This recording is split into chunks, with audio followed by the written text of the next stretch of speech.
Oi, gente, Popverso tá no ar. Sexta-feira, como sempre, a gente de olho aqui no que rolou na semana para mostrar para vocês as discussões importantes que a gente trouxe aqui pro estúdio. Então vamos começar logo, roda a vinheta.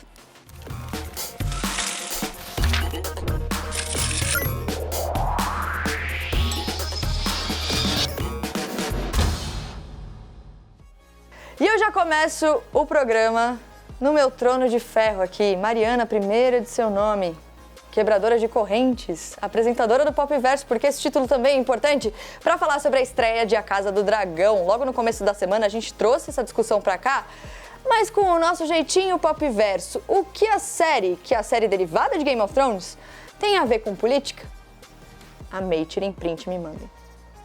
Se você não conhece Game of Thrones, é uma série, A Guerra dos Tronos, que fala sobre disputa de poder. Então são vários espaços, ali é um mundo de fantasia criado pelo George R. Martin nos livros dele, mas dá pra gente discutir muito política com isso. E pra me ajudar a fazer isso, a gente vai receber agora aqui online com a gente o Tanguy Bagdadi, que é professor de política internacional. Ele também tem o podcast, o Petit Journal, e a gente tá com imagens de Game of Thrones, alerta de gatilho, né?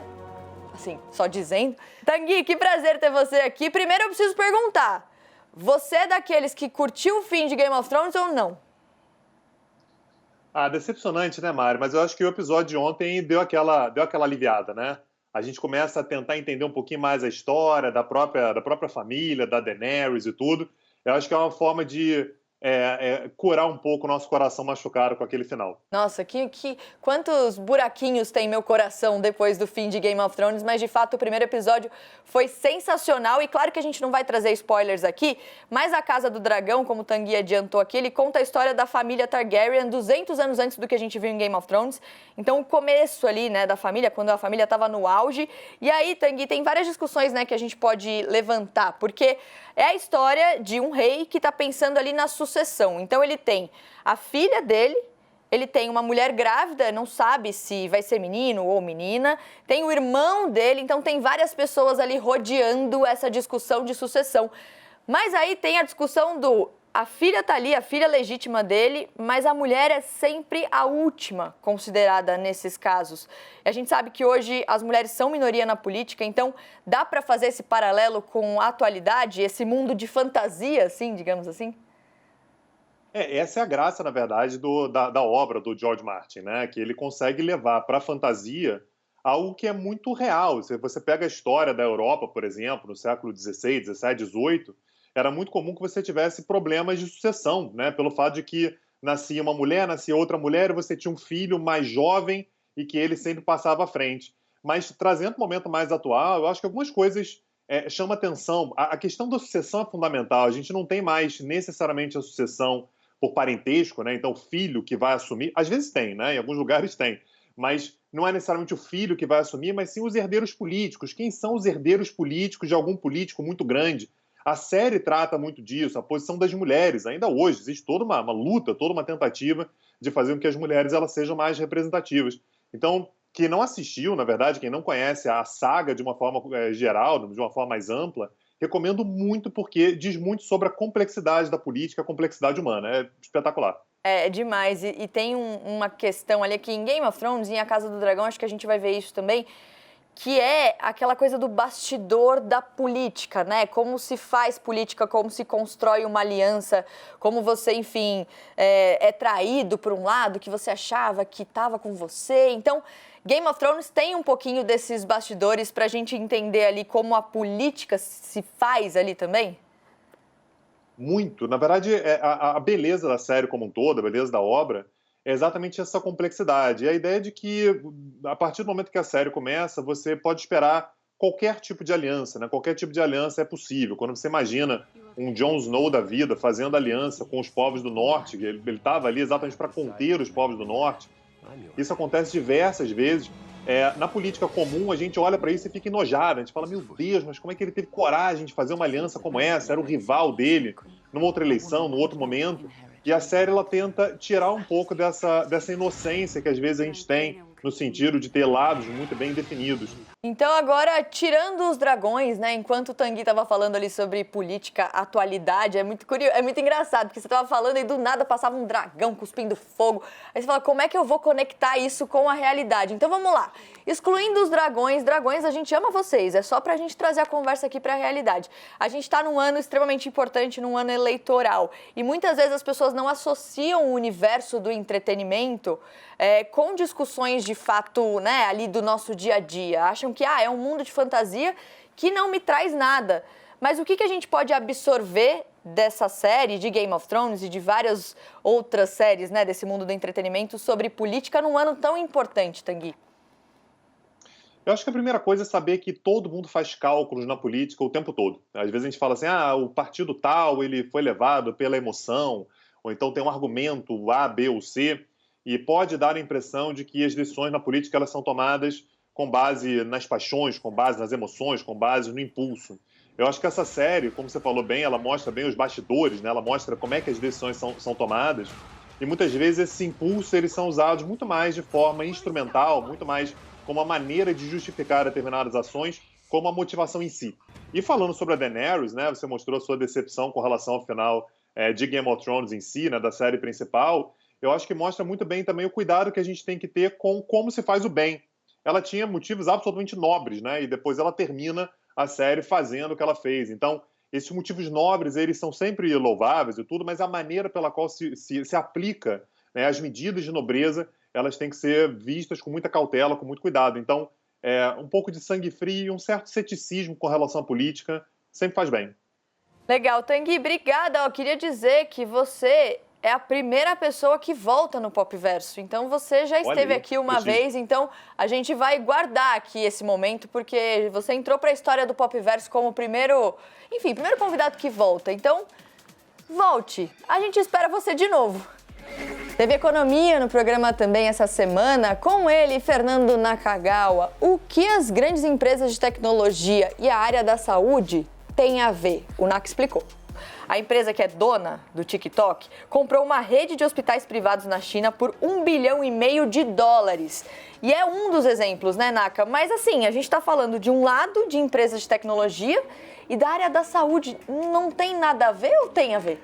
Hoje parece que não tem nada a ver, mas o caminhar da tecnologia, ou pelo menos o que os caras das grandes empresas de tecnologia querem, tão debruçados nas pranchetas, é que a gente, com coisas como essa, com um reloginho ou com um telefone celular, a gente fique mais conectado, inclusive com o nosso corpo.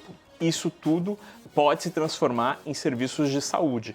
Então, este é o pulo do gato. A gente tem várias das grandes big techs que estão dando 1, 2, 3 passos rumo a esse mercado. Então, no caso da empresa que é a controladora do TikTok, compraram uma rede de hospitais. Foi o primeiro grande negócio entre tecnologia e saúde na China. E aí uma coisa interessante, Mari, é que esse movimento não se restringe aos chineses lá da ByteDance. Outras empresas ocidentais, inclusive, têm dado passo nessa mesma direção. A Amazon é um exemplo desses, mas não só a Amazon. Assim, muita gente está indo, e não só para vender remédio, não, é tecnologia de saúde mesmo. Aqui eu tô com a galera reuniu algumas informações. A Amazon comprou uma rede de clínicas de saúde por quase $4 bilhões em julho, ou seja, também é muito dinheiro. Agora, Naka, a gente está falando de saúde e tecnologia, mas não é a primeira vez que a gente vê duas áreas aparentemente desconexas funcionando juntas. Assim, é uma coisa que acontece normalmente na economia? Porque quando você tem a possibilidade de sinergia, né, que essa é uma palavra que o povo da economia ama, que é juntar potencialidades de duas coisas que parecem ser muito diferentes, isso gera bilhões em negócios. Acho que o primeiro grande setor que teve essa sinergia foi unir a tecnologia, na época nem tinha celular, na época do computador, com os serviços financeiros. Isso gerou muito dinheiro, gerou empresas ainda mais fortes, e esse mesmo movimento, já que hoje tudo do banco está aqui dentro, é provável que a gente tenha boa parte dos serviços de saúde migrando também para gadgets, para telefone celular, para realidade aumentada, para para wearables como esse relógio, especialmente quando a gente pensa em 5G. Então, é bem provável que empresas como a Amazon, como a ByteDance, dona do TikTok, também a Meta, a Apple, o Google, estejam indo nessa direção porque elas querem ser a ponta de lança para quando tudo isso estiver muito bem organizado, a gente eventualmente usar isso daqui para fazer exames, para fazer uma consulta médica, que hoje você precisa se deslocar até um centro médico, até um consultório. Antigamente a gente precisava ir até a agência bancária, hoje não mais. Então provavelmente isso também vai rolar com a saúde. E quem está na frente vai conseguir esse mercado. Se deslocar para ir para uma consulta médica, que coisa antiga, gente. É tão 2021 isso daí. Nossa, que preguiça, entendeu? A gente precisa fazer isso ainda, mas é muito curioso quando a gente pensa nisso, né, Naka? Igual você falou, quando a gente ia numa agência bancária, quando a gente ia. E como muitas vezes essas coisas acontecem, a gente nem percebeu e a gente já está inserido ali num novo contexto, num novo cenário, completamente digital. Te assusta um pouquinho isso? Eu acho que não. Na verdade, eu curto essa história, assim, porque pensar que, por exemplo, esse relógio aqui, muita gente tem relógios inteligentes. Esse relógio me avisa se minha pressão, por exemplo, tiver um pico, ou se eu cair, estiver andando e tiver uma queda muito abrupta, ele liga para alguém, um contato de emergência. E isso tudo nos protege. Obviamente, tem muita treta relacionada à privacidade. Sim. Sabe quando você dá o seu CPF na farmácia, falando de saúde? É muito provável que alguém esteja usando esse dado para entender se o Fernando Nakagawa tem doença A, doença B, e ele está comprando muito remédio desse tipo. Isso pode ser usado meio para o mal, porque se meu plano de saúde tiver essa informação, ele pode cobrar mais. Isso é proibido. A Lei Geral de Proteção de Dados impede. Mas é um risco. Né? Então tem coisas boas e coisas ruins. O lance é entender as potencialidades e aproveitar disso, porque se a gente não precisa ir para o médico, a gente consegue resolver em casa algumas coisas, poxa, é sensacional. Facilita, facilita. Naquinha, obrigada, eu só queria dizer que eu aposto que esse relógio não diz nada, porque você tá sempre feliz, sempre de bom humor. Às vezes o nível de estresse, aquele médio. Sem problemas, entendeu? Sei. Essa pessoa sorriu o dia inteiro. Você acha que o relógio tá preocupado com algum problema? Lógico que não. Então, obrigada, Naquinha, volte beijo, sempre. É um prazer estar aqui. Beijo. E teve mais convidada especial no programa essa semana, Lia Bock, nossa colega aqui da firma. Ela veio pra cá pra falar sobre congelamento de óvulos. Por quê? A Mindy Kaling, que é uma atriz muito conhecida em Hollywood, deu uma entrevista falando sobre esse assunto. E aí, a gente de olho trouxe a discussão pro estúdio. Olha só. Lia, primeiro, a Mindy Kaling, que é uma atriz super conhecida em Hollywood, usar a voz dela para falar sobre esse assunto é um passo extremamente importante, porque a gente tem até um dado aqui que eu acho importante colocar na conversa. Uma pesquisa realizada pela Oyacare em 2020 mostrou que 70% das entrevistadas tinham dúvidas sobre congelamento de óvulos. Então as mulheres muitas vezes não entendem como isso funciona, não sabem como isso funciona, não sabem que podem fazer isso em qualquer idade. É um tabu, mais um tabu na nossa vida. Eu não sei se tabu seria a palavra, mas eu acho que é um procedimento novo que as pessoas ainda não têm muita intimidade. Por ser um procedimento caro, ele tá barateando, né? Ele já foi mais caro.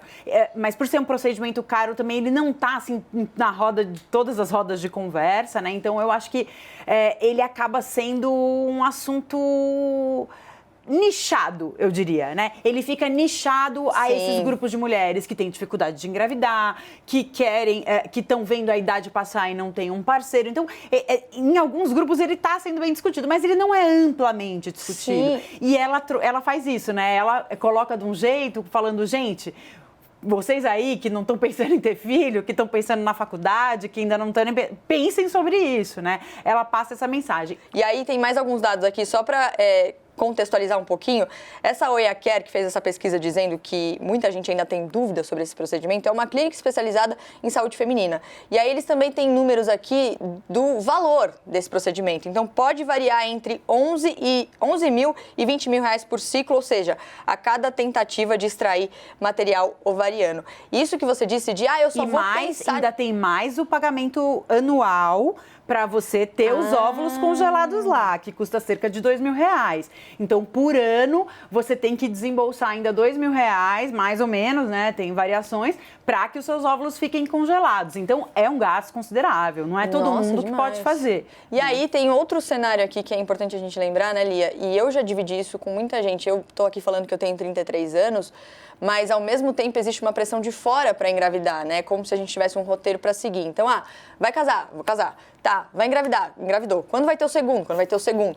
Então, é muita coisa na nossa cabeça o tempo inteiro e muitas vezes a gente tem dificuldade de pegar a nossa vida na mão, né, nós mulheres, porque a gente, sei lá, seguiu o automático ali que disseram pra gente que era o caminho certo. Será que essa opção é uma opção de a gente ter mais liberdade, ter a nossa vida na mão, poder fazer as nossas próprias escolhas na hora que a gente quiser, quando a gente quiser?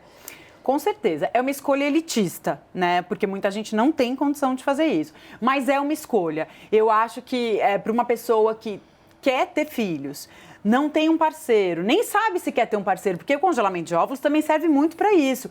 Para pessoas que querem ter... Eu tenho uma amiga, inclusive, agora, que está num processo de uma produção independente com os óvulos congelados. Inclusive, né? É importante dizer para você que está assistindo que ainda está naquele tempo que acha que as mulheres precisam seguir um roteiro, tem mulher que não quer ter filho, tá, gente? E tá tudo bem. Tem mulher que quer ter filho sozinha, tem mulher que, enfim, é casada com outra mulher. Então, tem muitas opções, muitas escolhas, muitas liberdades que a gente pode, né, seguir. Mas o que eu acho do congelamento de óvulos? Ele vem numa esteira de uma história onde as mulheres foram adiando a gravidez, né? Teve uma época que as mulheres com 25 anos tinham muitos filhos já. Elas começavam a ter filhos com 19, 20 Sim. e nem faz tanto tempo assim, né? E aí elas começaram a adiar, e isso, claro, trouxe um problema. Porque, de fato, para as mulheres engravidar mais tarde é mais difícil. A partir dos 35 anos, a gente tem uma queda mais acentuada. A queda começa antes, mas a queda mais acentuada a partir dos 35 anos na produção dos óvulos. E aí as mulheres começaram a querer engravidar aos 40, aos 40 e poucos, aos 39, e os óvulos não estavam...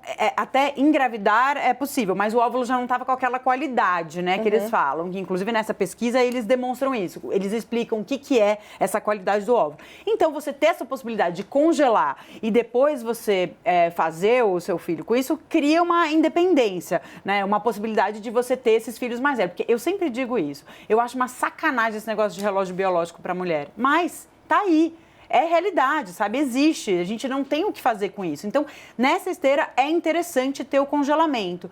Mas, ao mesmo tempo, também acho que não pode virar uma muleta, sabe? Sim. Porque é uma muleta cara também, né? Eu acho que a gente tem que pensar bem e falar, pô, será que o filho a gente não é melhor ter mais jovem mesmo, com mais energia, né? Será que a gente tem que se planejar tanto assim, sabe? Preciso da minha casa, preciso da minha carreira, preciso ser diretor, preciso disso, preciso daquilo, pra daí fazer o filho, sabe? Eu acho que também vai botando o filho num pacote que eu sou um pouco crítica, que é esse planejamento, assim, é a casa, o carro, a carreira e o filho. É a ordem, né? É a ordem que dizem que é o certo, né? Eu acho que filho tá fora dessa lista, sabe? Lia, então, a gente tem pouco tempo aqui, mas eu só queria lembrar algumas informações importantes. Então, não existe idade padrão, nada para você fazer esse processo de congelamento de óvulos. Muita gente ainda tem dúvida sobre isso. O valor varia ali entre 11 e 20 mil reais por ciclo, que é cada tentativa de extrair um óvulo. E aí você pergunta, tem pelo SUS? Pelo SUS tem a opção de congelar óvulos em casos de pacientes que estão fazendo tratamentos de câncer. Então essa é a única opção que tem pelo SUS e a gente, claro, vai continuar de olho nesses assuntos femininos que são extremamente importantes e trazer a Lia sempre que a gente puder. Bom, hoje é sexta-feira e claro que tá todo mundo ansioso pro final de semana. E esse final de semana tem uma das maiores premiações da música, o MTV VMA, Video Music Awards, no domingo. Nossa Anitta dominando o mundo, indicada pela primeira vez, ela também vai se apresentar. E o VMA, ele tem uma história, enfim, incrível, de muitas vitórias, muitas derrotas, muitas polêmicas, enfim, momentos que a gente nunca esquece. O Arthur reuniu alguns desses momentos pra gente relembrar aqui, olha só. O Video Music Awards 2022, ou VMA para os íntimos, acontece neste domingo com apresentações de Anitta, Nicki Minaj, Blackpink e vários outros artistas. A premiação da MTV chegou em 1984 para homenagear os melhores videoclipes da música, e desde então é recheada de momentos polêmicos e icônicos. Logo na primeira edição, a Madonna fez história quando apresentou Like a Virgin vestida de noiva. A performance foi polêmica porque na época os conservadores diziam que ela fazia apologia ao sexo antes do casamento. Aí pulamos para 2003 e Madonna volta a fazer história com Like a Virgin, só que dessa vez ao lado de Britney Spears e Christina Aguilera. E sim, eu tô falando do beijo das duas, ou das três, né, se você considerar a Christina Aguilera, só que aí eles cortam bem na hora que a Madonna vai beijar ela pra filmar a reação do Justin Timberlake. Esse jogo de câmeras foi tudo, né? Falando em Britney Spears, ela é dona de uma das apresentações mais icônicas do VMA. Em 2001, ela apresentou I'm Slave For You com uma cobra. no pescoço. Outro beijo que deu o que falar no VMA foi o do Michael Jackson e da esposa dele na época, a Lisa Marie Presley, a filha do Elvis. A galera ficou chocada quando rolou, especialmente porque muita gente dizia que o casamento deles era de fachada. E sabe quem também tem vários momentos marcantes na premiação? A Beyoncé. Teve os medleys dos álbuns Lemonade e Beyoncé, mas eu vou destacar aqui o VMA de 2016, quando ela anunciou que estava grávida da Blue Ivy. Lady Gaga é outra que tem uma lista de momentos memoráveis na premiação, mas como esquecer do ano que ela foi com um vestido de carne? E era carne. Mas aí um fun fact, ela tinha um espartilho por baixo. E a carne tava grudada no espartilho. Segundo a cantora, o vestido criado pelo estilista argentino Frank Fernandes foi criado depois de uma conversa dela com a equipe, refletindo: se estamos dispostos a morrer pelo nosso país, o que importa a forma como nos identificamos? A gente morre de saudades da Rihanna, cantora, mas uma das últimas apresentações que ela fez foi no VMA de 2016. A cantora foi homenageada com o Michael Jackson Vanguard Award e não se apresentou uma, nem duas, mas 4 vezes para mostrar os seus grandes hits. E foi o jeitinho dela dizer, né? Gente, aproveita porque não vai ter mais. E não teve, né? Rihanna é uma coisa, né? Ela é tipo um Black Eyed Peas que deu certo, né? Pode ver, todo mundo gosta de Rihanna. Você tipo alguém que não gosta da Rihanna? De alguma música da Rihanna? Não é só de looks icônicos, performances memoráveis que você faz uma premiação pop, né? Você precisa de tretas, e elas não faltam na história do VMA. Uma das mais emblemáticas é com certeza no VMA de 2008, quando Kanye West interrompeu o discurso de agradecimento da Taylor Swift. Ela tinha levado o prêmio de melhor vídeo feminino por You Belong With Me, desbancando cantoras como Katy Perry, Pink, Lady Gaga e Beyoncé. Kanye então subiu no palco, tirou o microfone da mão dela e disse, abre aspas, eu vou te deixar terminar, eu tô feliz por você, mas Beyoncé tem um dos melhores vídeos de todos os tempos. Mentiu? Não mentiu. Precisava? Não precisava. Taylor ficou sem reação, não terminou sua fala e foi para os bastidores. Aí mais tarde, naquela noite, a Beyoncé levou o prêmio de vídeo do ano e chamou a cantora de volta para terminar o seu discurso. A relação entre o Kanye e a Taylor virou uma grande novela, que é assunto para outro vídeo. E pra você, qual é o melhor momento do VMA? Conta pra gente na hashtag PopVersoCNN. É isso então, domingo a gente vai ficar ligado no VMA, mas não esquece, segunda-feira o Pop Verso tá de volta, tá? Eu espero vocês, 8 da noite, YouTube, TikTok, 11h30 da noite na TV. Um beijo, bom final de semana.